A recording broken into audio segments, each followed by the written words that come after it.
So as you can see, this video is titled Why I'm Ditching Normal Life to Live in a Van, and it's pretty simple.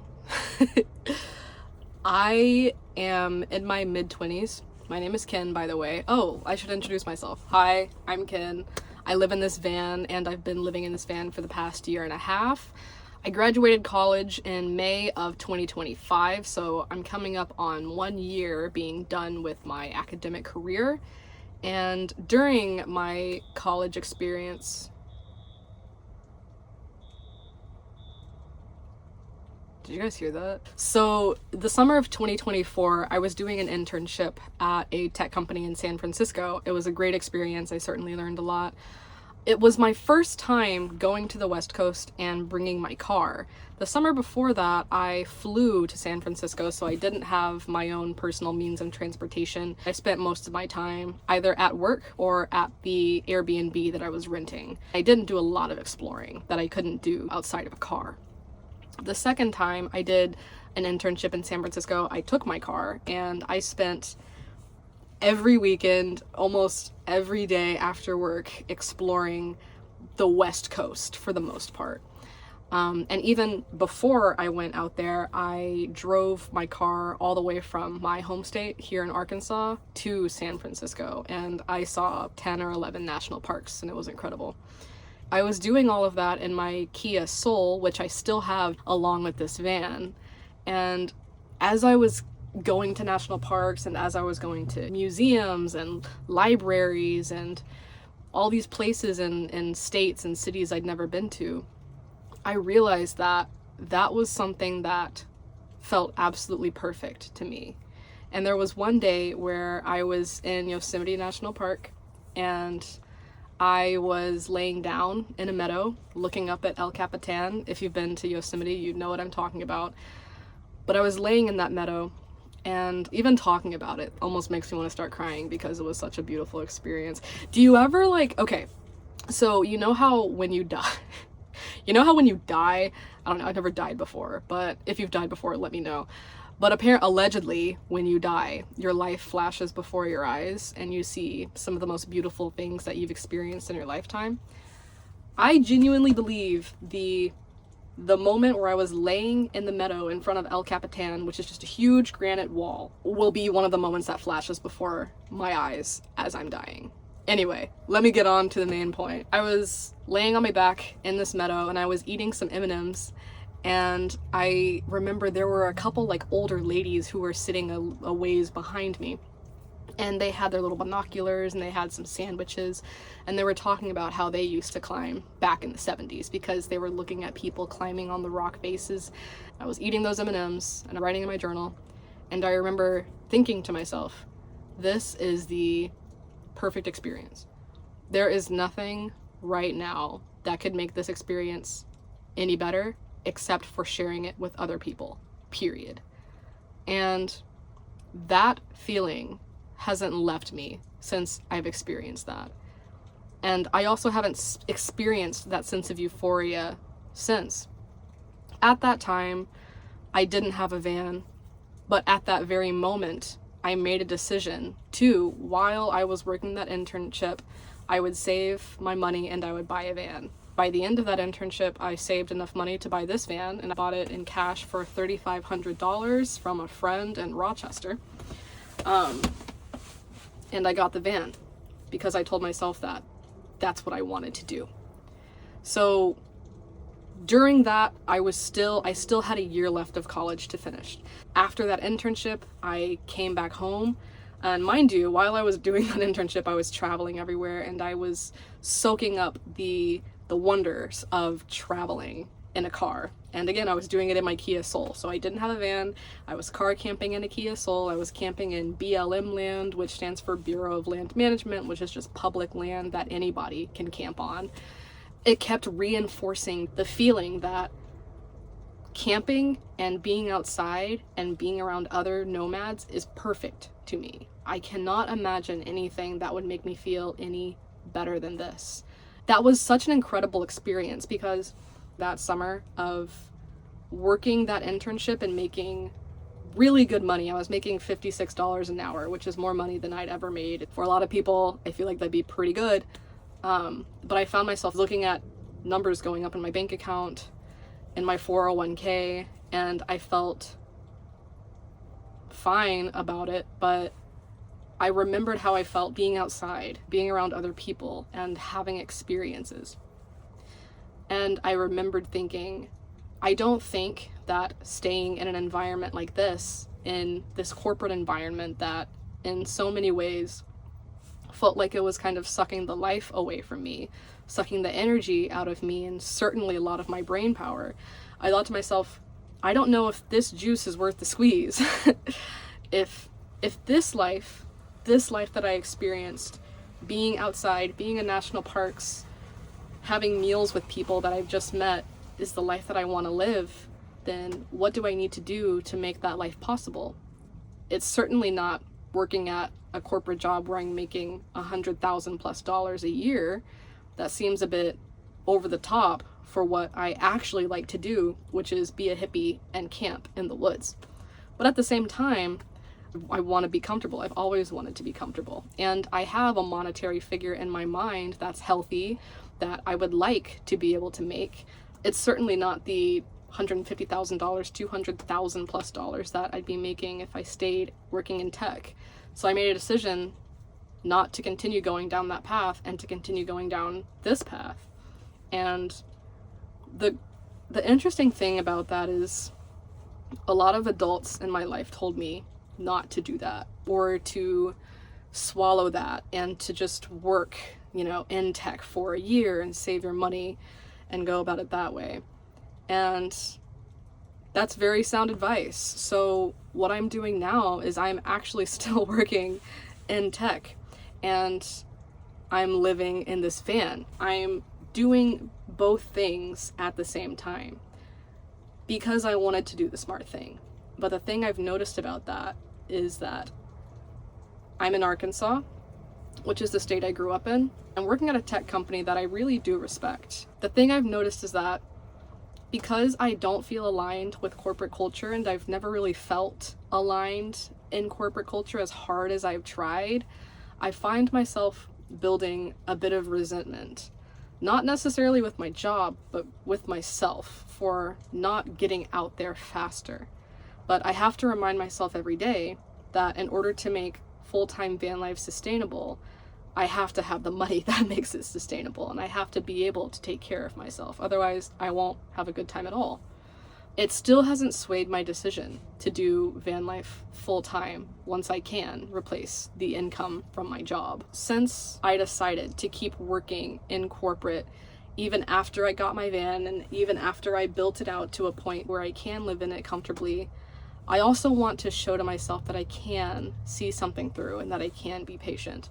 But at the same time, it's also completely reinforced the idea and the feeling in my body that the choice that I am making to separate myself from the corporate world or normal life is the right choice for me. It's also a choice that creates a lot of stress, because as human beings, we kind of look to the human beings that are around us for cues on if we're doing things right. Like if we're making the right amount of money, if we're living in the right kind of house, driving the right kind of car, wearing the right clothes, speaking the right way, dating the right people, all of these things.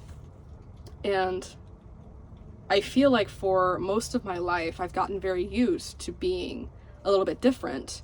When I was a kid, I realized that I wasn't like a lot of the girls around me. I didn't realize I was queer, but I realized I was queer as I grew up, and I came out and I experienced the same thing from a lot of the adults around me, which was maybe don't come out, or maybe don't do this thing or live this way until you're older, or maybe you shouldn't do it at all. And even then, at age 12, 13, I realized that that wasn't the path either. And I accepted myself for who I was. I am who I am today, and I love who I am. But it's different when a career comes into play. There was a minute there when I was doing software engineering internships where I thought, okay, I'm going to be a software engineer. This is who I am. I was surrounded by other people who wanted to be software engineers, and I was surrounded by software engineers who'd been in the industry for years who were making boatloads of money. That was a lifestyle that I genuinely wanted for a minute. I really did. When I experienced it, I realized that a lot of the people that had been in software engineering who I talked to about it at length weren't happy. I distinctly remember talking to 3 or 4 people that I worked with at this company, and they all essentially said the same thing. The money is great, but there isn't a lot of creative autonomy, and it's a bit soul-sucking. And that disturbed me. That disturbed me a lot. As someone who didn't feel like, aside from the money, I wasn't really getting anything else out of it, I also started to think, well, if I can make even half of this money, or exactly what I'm making right now at this job, doing something that I want to be doing, it makes all the sense to pour all of my energy into doing exactly what I want to be doing. And exactly what I want to be doing is driving around in this van, exploring places that I've never explored before, having conversations with people. And that's it. Like, that's really it. I've never had the desire to, even since I was a kid, I've never wanted to have a big house.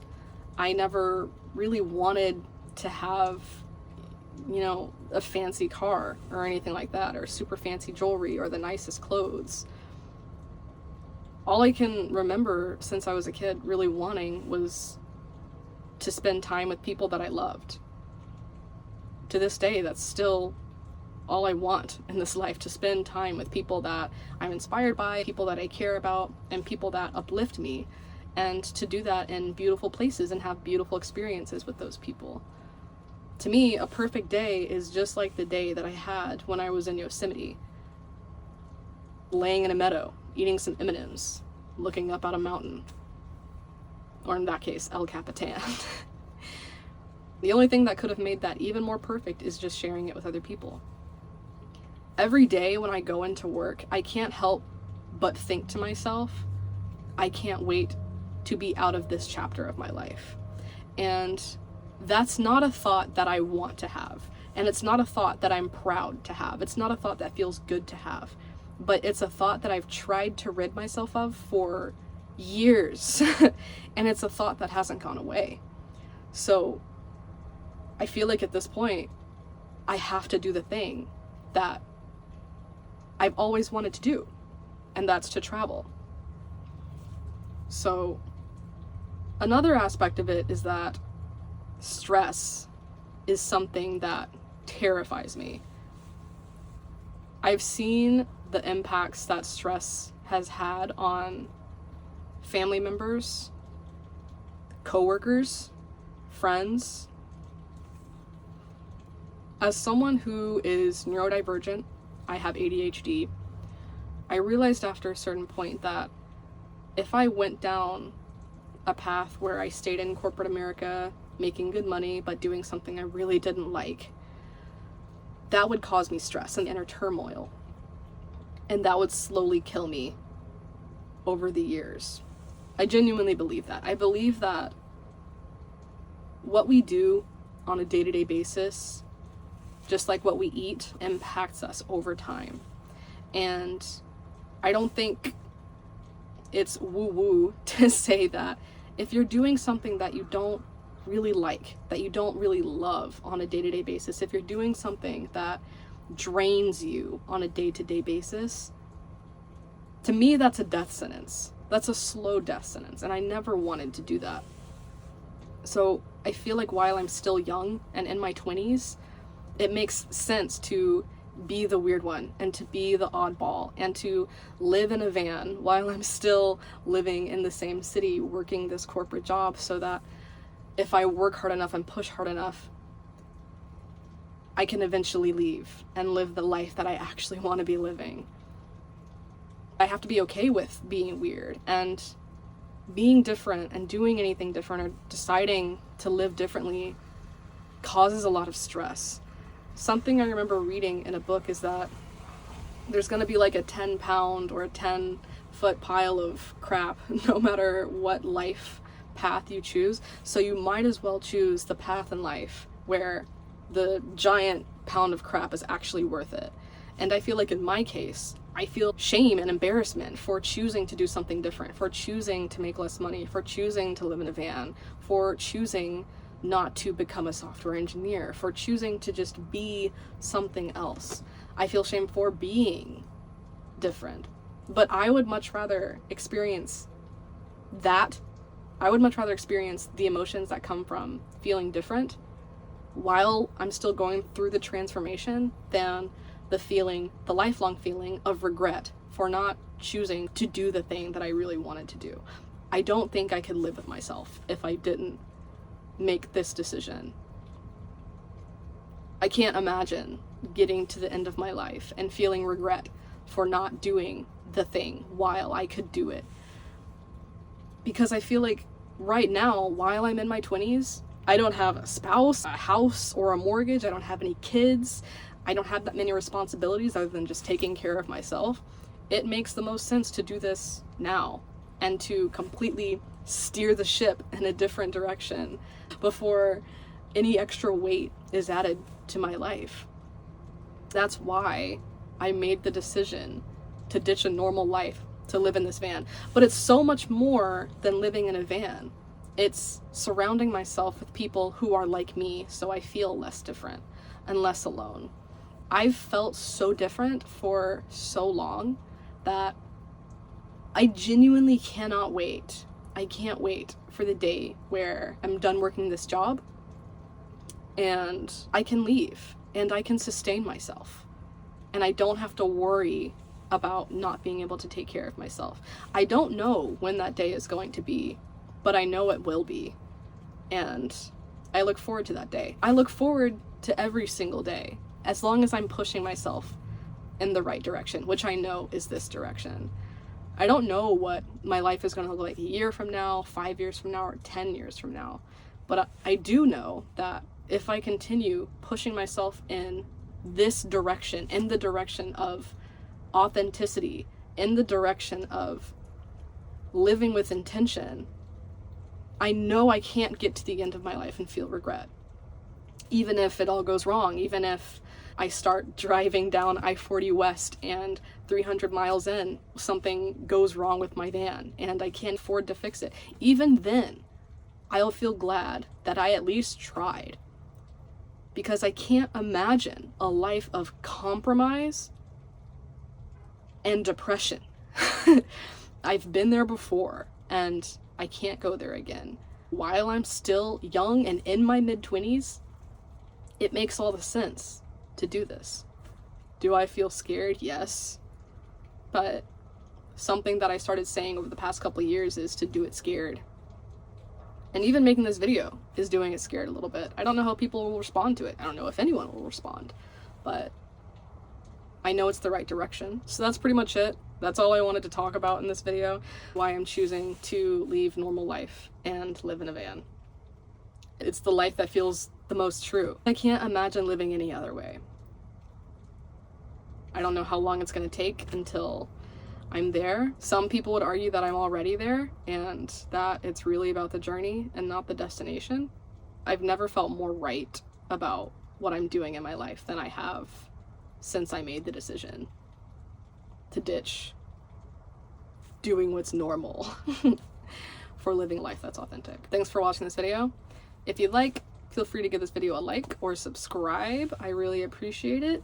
Your support means I'll be able to do more stuff like this and eventually become a full-time nomad. So thanks for watching, and I'll see you guys in the next video.